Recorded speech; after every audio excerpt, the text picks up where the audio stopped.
কি গো, বাইরে বসে বসে কাঁদছো কেন? তুমি জানো না নাকি আমি কিসের লেগে কাঁদছি? তোমার বোনের আবার আমাকে ধরে মেরেছে। তুমি ওদের কাছে কোনো অন্যায় করেছিলে নাকি? আমি কিছু করিনি গো। তোমার দুই বোনেরা এসে আমাকে চুলো মোটর ধরে ঘর থেকে বার করে দিল।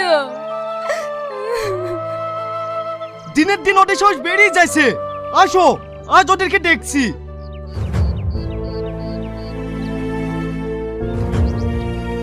আব্বা, আব্বা, তোমার মেয়েরা শ্রাবণীকে মেরে বের করে দিয়েছে, আর তোমার মেয়েটাকে কিছু বলোনি? কি বলবো বল, আমি এত করে ব্যাঘাত করলো, বৌমাকে মারো না মারো না, তাও আমার কোনো কথা শুনলো না। বৌমাকে মারতে মারতে বাড়ি থেকে বের করে দিল। ঠিক আছে আব্বা,